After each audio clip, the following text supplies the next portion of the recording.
Bienvenue dans le débat de France 24.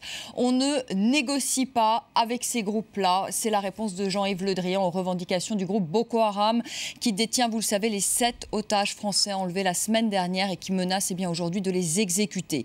La secte islamiste exige la libération de ces militants détenus par le gouvernement nigérian et de combattants qui seraient apparemment détenus par les autorités camerounaises. Alors que peut faire aujourd'hui le gouvernement français alors que 4 enfants sont aux mains des ravisseurs? Négocier, payer une rançon, lancer une opération commando. Boko Haram, dont les méthodes dans cette affaire ressemblent à celles d'Al-Qaïda, est-il en train de changer de stratégie? Eh bien, voilà les questions que nous poserons ce soir à nos invités. Éric Dénessé, bonsoir. Bonsoir. Vous êtes directeur du Centre français de recherche sur le renseignement, auteur par ailleurs de La face cachée des révolutions arabes, c'est aux éditions Ellipse, et des services secrets français sont-ils nuls? Et c'est également aux éditions Ellipse. Avec nous sur le plateau, Marc-Antoine Pérouse de Monclos, bonsoir. Bonsoir. Vous êtes chercheur à l'Institut de recherche pour le développement, vous êtes un spécialiste du Nigeria et vous êtes l'auteur de Humanitaire dans la guerre et c'est publié par la documentation française. Seydi Kaba, bonsoir. Vous êtes nigérien, vous êtes le correspondant de l'agence de presse panafricaine, auteur de Rébellion Touareg au Niger, qui a tué le rebelle Mano Dayak, c'est aux éditions de l'Harmattan. Et puis avec nous, Mohamed Sifawi, bonsoir, journaliste, écrivain, réalisateur, auteur de Mon frère ce terroriste, un homme dénonce l'islamisme, et c'est aux éditions Kalman Lévy. Et dans un instant, eh bien, nous serons en ligne avec Françoise Larib, ancienne otage d'Al-Qaïda au Maghreb islamique. Tout de suite, si vous le voulez bien, ces images d'horreur qui nous sont parvenues hier via YouTube. Voilà, ces images donc de cette famille française qui a été enlevée il y a tout juste une semaine dans le nord du Cameroun. Je vous le disais au début de cette émission.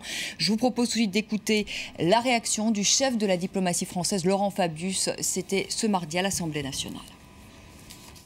Des revendications ont été formulées par le groupe Boko Haram. Elles sont en train d'être vérifiées par les services compétents. Et des menaces ont été proférées.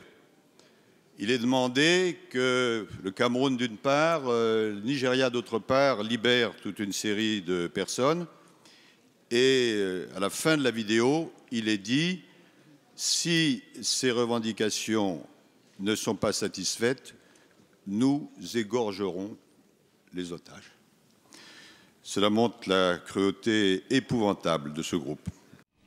Françoise Larib, bonsoir. Vous êtes avec nous au téléphone depuis Nîmes. Je rappelle à nos téléspectateurs que vous avez été enlevé au Niger, à Arlit. C'était le 16 septembre 2010, que vous avez été relâché le 24 février 2011 et que votre mari, Daniel Larib, eh bien, lui est toujours aux mains aujourd'hui d'AQMI, Al-Qaïda au Maghreb islamique, et ça fait précisément aujourd'hui 900 jours qu'il est otage.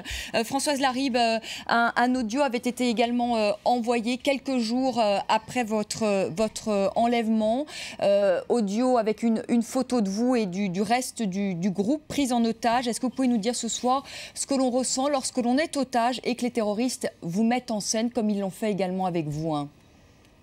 Écoutez, ça va être peut-être paradoxal ce que je vais vous dire, mais on était un peu soulagés. En fait, on se dit, ils établissent actuellement, par le biais de cette vidéo, donc un contact et ils vont transmettre une preuve de vie au gouvernement français.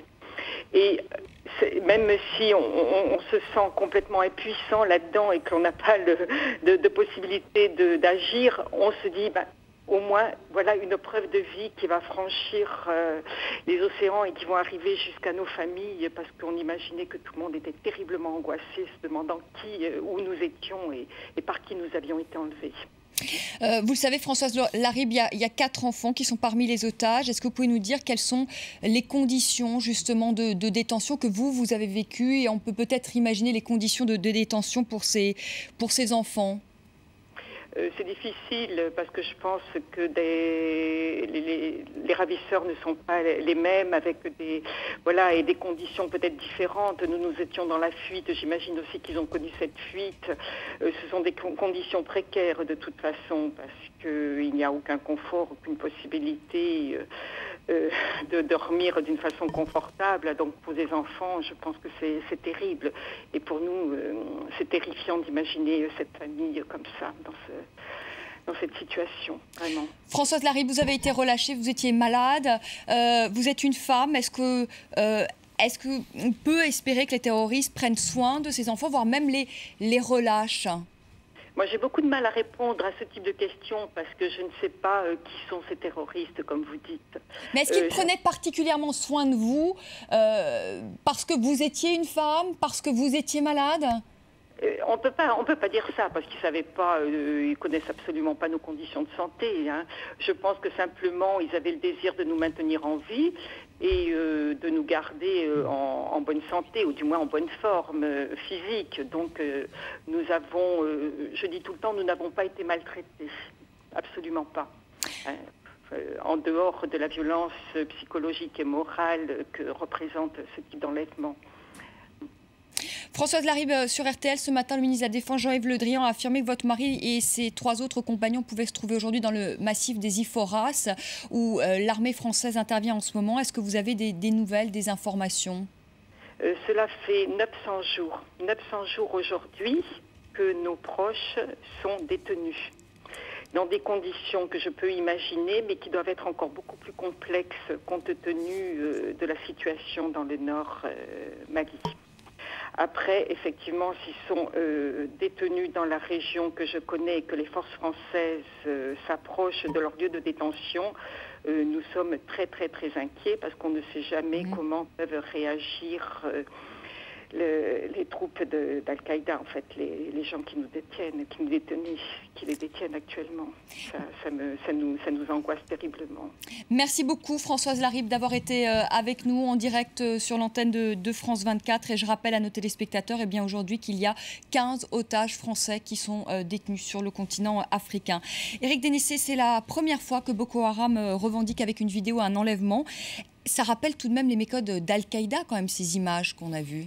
Oui, mais en même temps, vous savez, il y a une mondialisation du terrorisme. Les méthodes sont globalement les mêmes, à peu près partout. De toute façon, il n'y a pas 36 façons de faire une prise d'otage, il n'y a pas 36 façons de la revendiquer, il n'y a pas 36 façons de détenir un otage.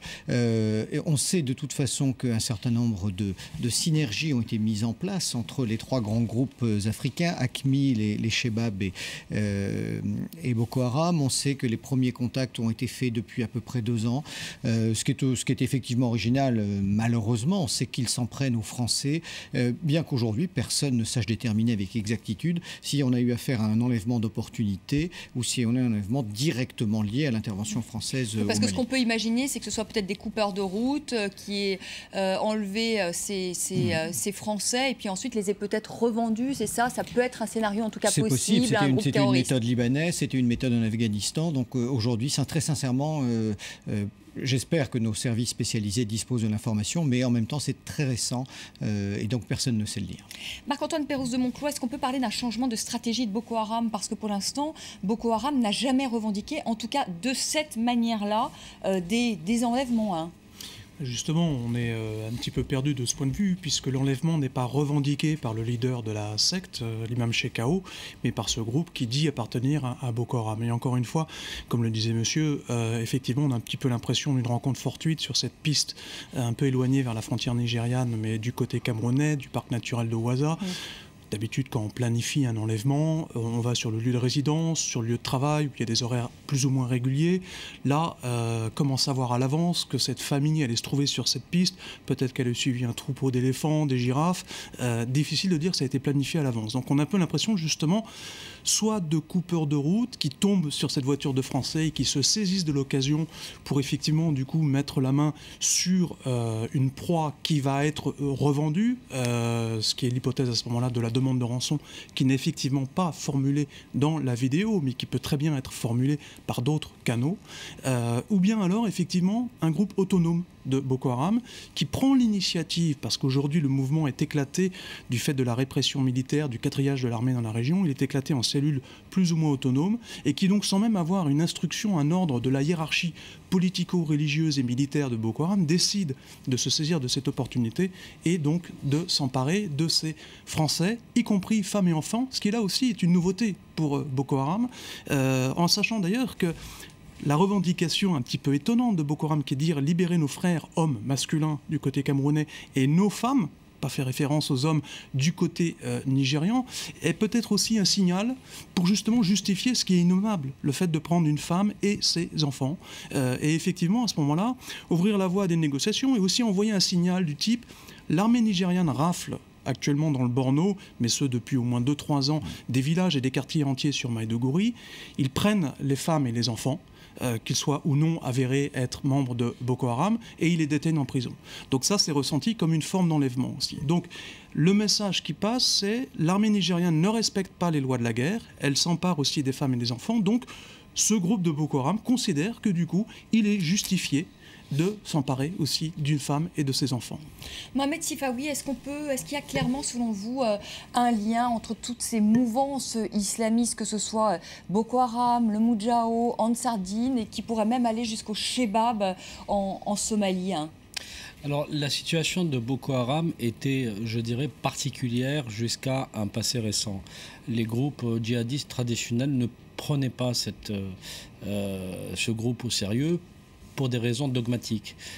Parce qu'historiquement, je dirais, il y a eu un mélange entre superstition, tradition locale, sorcellerie et l'idéologie salafiste djihadiste, ce qui a déplu fortement aux puristes du salafisme djihadiste que sont notamment les leaders d'AQMI et les shebabs somaliens.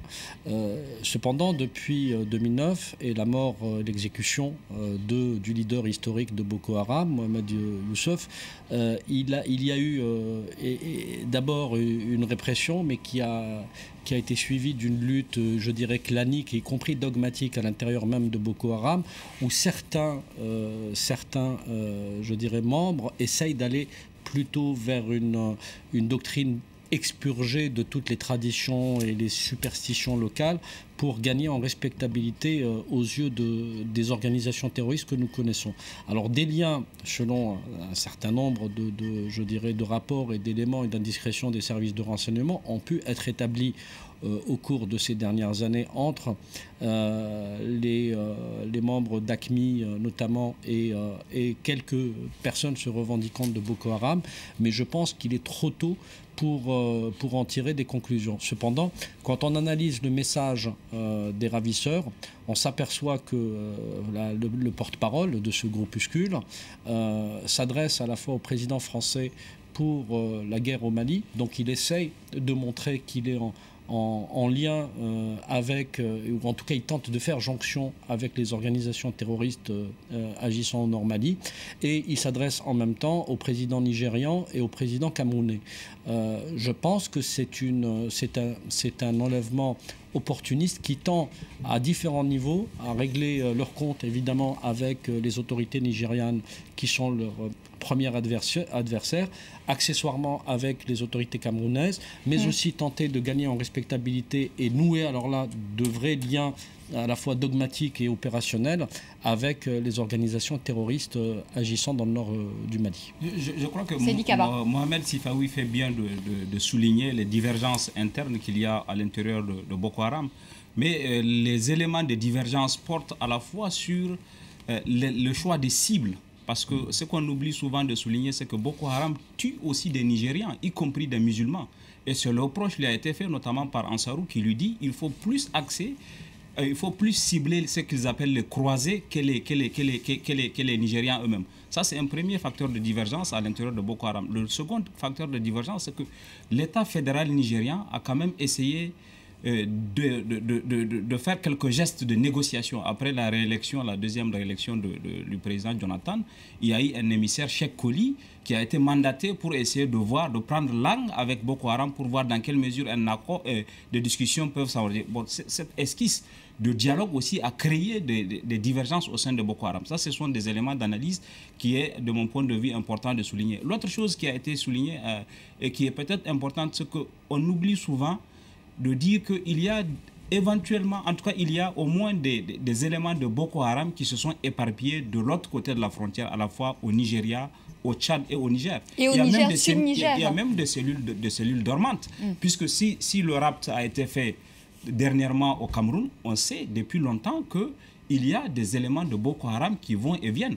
Et il est à rappeler ici qu'en janvier 2012, un homme qui est soupçonné d'être un collaborateur du gouvernement fédéral du Nigeria a été exécuté à Kousséri, au Cameroun, par Boko Haram. Donc ça veut dire que Boko Haram, depuis, a quand même quelques éléments qui sont dissimulés, qui sont un peu diffusés de part et d'autre des frontières que le Nigeria a avec. Et de ce point de vue, le Niger, par exemple, a signé en octobre dernier un accord de coopération avec le Nigeria, un accord de coopération en matière de défense et de sécurité pour encourager l'échange de renseignements et éventuellement même envisager de mettre des patrouilles mixtes entre les forces du Nigeria et les forces du Niger le long de la frontière justement pour combattre Boko Haram. D'où tire l'argent Boko Haram? Parce que pour cette influence, pour aller au-delà des frontières, il faut de l'argent pour s'armer. D'où vient l'argent, Marc-Antoine Pérouse de Monclos? Justement, il y a depuis 2 ans un phénomène de criminalisation, de dérive mafieuse de Boko Haram pour se financer localement. C'est-à-dire que visiblement, ils ne reçoivent pas tant d'argent que ça d'Al-Qaïda, ce qu'on veut bien leur prêter, et apparemment il n'y a pas suffisamment de preuves d'ailleurs en ce sens. Et du coup, depuis 2 ans, on assiste à une recrudescence d'attaques à main armée contre des banques dont le contenu est pillé.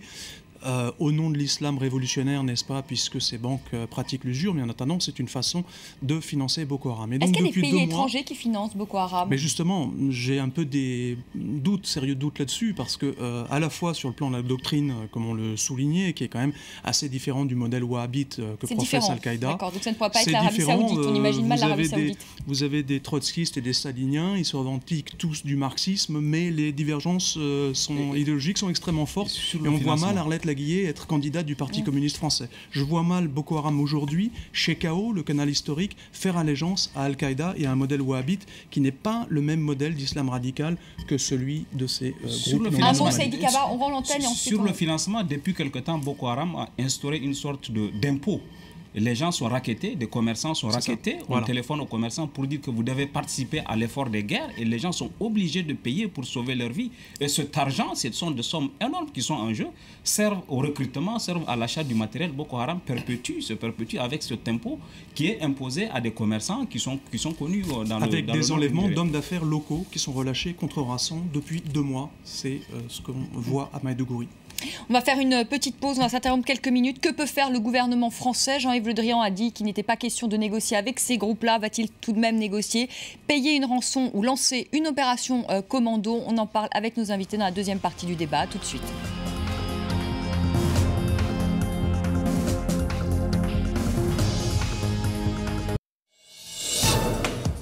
Avec France 24, retrouvez le meilleur de l'actualité sportive. Toutes les performances, toutes les émotions, tous les résultats. Le magazine sport avec Benoît Perrochet, c'est du lundi au vendredi à 20h10 sur France 24.